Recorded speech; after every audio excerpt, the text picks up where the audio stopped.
Praise the Lord. परमेश्वर महान है और उसने हमको अपनी आशीषों के घेरे में रखा है। हालेलुया।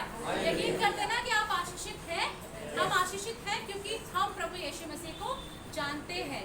आपने पढ़ा होगा पहला शमूएल, उसमें लिखा है कि हन्ना के पुत्र नहीं होता था और लिखा है कि वो चढ़ाई जाती थी।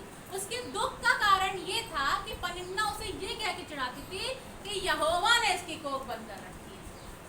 दुख का कारण ये था कि पनिन्ना उसे ये कह करके चढ़ाती थी कि यहोवा ने इसकी कोख बंद कर रखी है। इसका मतलब जिसको यहोवा ने आशीष नहीं दी है वो कभी भी फलवंत नहीं हो सकता, वो कभी भी आशीषित नहीं हो सकता है। और ये वाकई में दुख का कारण है अगर परमेश्वर ने कोई चीज हमारे लिए बंद कर रखी है।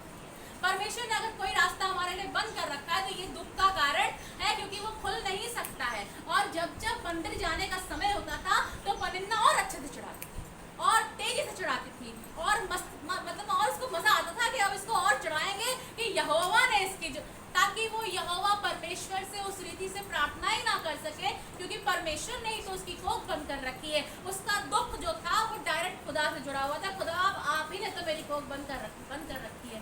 पर वहां पर अगर हम पढ़ेंगे तो सबसे पहले पहला शमूएल चैप्टर 1 और उसकी पहली आयत को ही पढ़ेंगे हम। देखिए क्या लिखा है पहला शमूएल उसका पहला अध्याय और पहले ही बात को पढ़ेंगे। क्या लिखा है? एफ्रेम के पहाड़ी देश के रामातैम सोपीम नगर का निवासी एल्काना नामक एक पुरुष था। एल्काना जो था वो कहाँ रहता था? एफ्रेम नगर में। कहाँ था? एफ्रेम में रहता था। एफ्रेम वासी था, एफ्रेम में रहता था, एफ्रेमी था। और एल्काना की दोनों पत्नियां कहाँ रहती थी? एफ्रेम में। आपको मालूम है एफ्रेम का मतलब क्या है? किसी को मालूम है? एफ्रेम का मतलब है फ्रूटफुल। हालेलुया। एफ्रेम का मतलब है फलदायक। आपको मालूम हन्ना जो है इस समय अपनी परिस्थिति देख रही है कि मैं अनुपजाऊ हूँ। पर एक बात बताइए, जब परमेश्वर ने आपको फलदायक जमीन पर रखा है तो आप अनुपजाऊ कैसे हो सकते हैं? हालेलुया।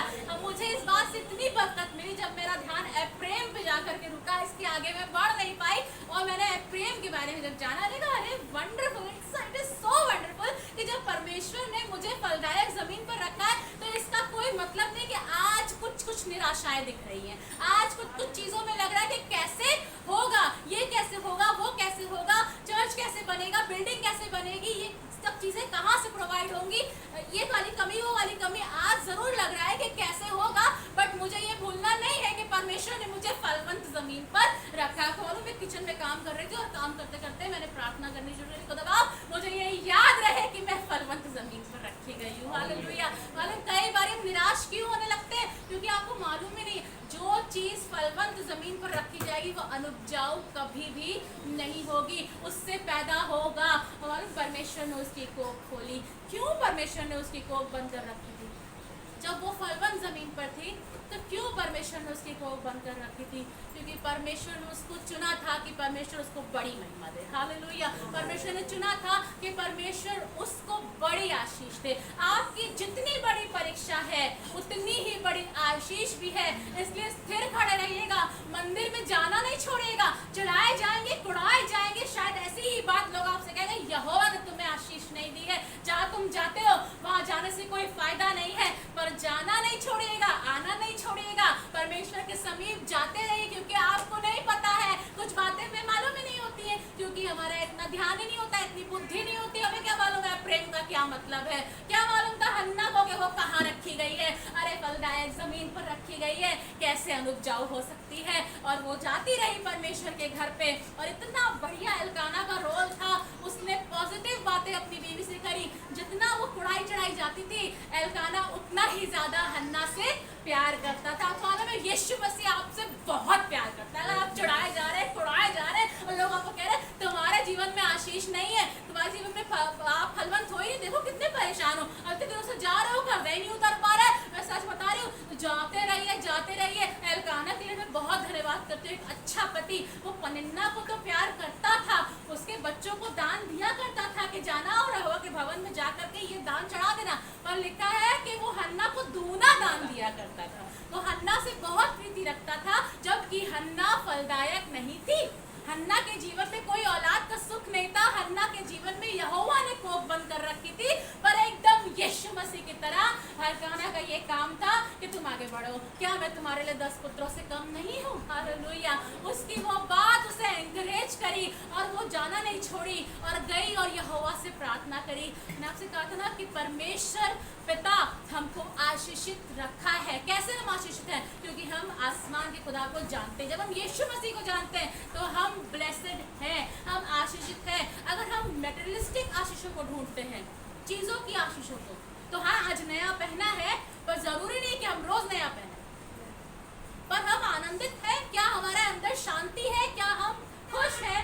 ये मायने रखता है। कपड़े लगते और हमारा शरीर सब कुछ बदलता चला जाएगा, पर आसमान के खुदा ने हमको आशीषित किया है अपनी उपस्थिति से। हालेलुया। हम मिट नहीं गए, उसकी महाकरुणा का फल है। उसने हमें चुनकर अपने समीप आने दिया है। क्या ये बहुत बड़ी बात नहीं है? हालेलुया। मालूम जब आप लोग कहते हैं, और जब मैं खुद भी अगर कभी नहीं सोच पाती हूँ कि मैंने दुआ करी इसलिए ऐसा हो गया, मैं कभी नहीं सोच पाती हूँ कि मैंने दुआ करी और इसलिए ऐसा हो गया, लेकिन मैं इस बात को अच्छे से जानती हूँ कि परमेश्वर के अनुग्रह ने ऐसा होने दिया। हालेलुया। मेरे मुंह से ये गलती से भी आपने सुना, ये दुआओं से ये हो गया, क्योंकि मुझे मालूम दुआएं जरूरी है, सामर्थ्य है, मगर मेरी दुआओं से ज्यादा परमेश्वर का अनुग्रह सामर्थ्य है। हालेलुया। क्योंकि मुझे मालूम है कि मैं क्या हूँ, मैं कौन हूँ। अपनी हकीकत मुझे और आपको कभी नहीं भूलनी चाहिए। कहाँ से उठाए गए, कहाँ थे, कैसे कैसे परमेश्वर लेकर के बढ़ा, कैसे उसका अनुग्रह बढ़ता चला गया, तो कभी नहीं भूलना चाहिए कि आसमान का खुदा का अनुग्रह बहुत बड़ा है। और जो कुछ भी हम प्रगट में देखते हैं, ये हमारी प्रार्थनाओं से या हमारी फास्टिंग से ऐसा कुछ नहीं है। ये तो हमें करना है, लेकिन लिखा है तुम्हारे धर्म के काम सब मैले चिथड़ों के समान है। इसका मतलब ये नहीं कि आप ना करिए, इसका मतलब ये नहीं कि आप धर्म के काम ना करिए, आपको ये करना है, क्योंकि ये चीथड़े बहुत काम आए थे यिर्मयाह के। जब एबेद मेलेक ने यिर्मयाह को गड्ढे में से, कुएं में से निकाला ना, तो चीथड़े जोड़ जोड़ करके निकाला था। और आपको और मुझको भी ये काम आएंगे, ये हमारे जो काम अच्छे काम है, ये काम आएंगे, लेकिन हमें इस पर निर्भर नहीं होना और ना ही इन पर घमंड करना है कि मैंने अच्छा काम किया, मैंने दुआएं करी और देखिए ऐसा हो गया, परमेश्वर ने ऐसा कर दिया। जी नहीं, ये मेरे और आपकी अज्ञानता है कि हमने दुआएं करी और परमेश्वर ने कर दिया। हमें तो दुआ करनी है, हम और कर क्या सकते हैं? कुछ और कर सकते हैं? बताइए, कुछ और कर सकते हैं? हमें दुआ करनी है, हमें आसमान के खुदा से बात करनी है, हमें उसके आगे हाथ फैलाना है। हम उसके और ऐसा तो कुछ नहीं कर सकते, क्योंकि आसमान का खुदा सामर्थ्य है, और जब उसकी सामर्थ हम में प्रकट होती है तो हम जंगल में भी काम कर लेते हैं। हालेलुया। तो हन्ना कहाँ रहती थी? फलदायक जमीन पर रहती थी।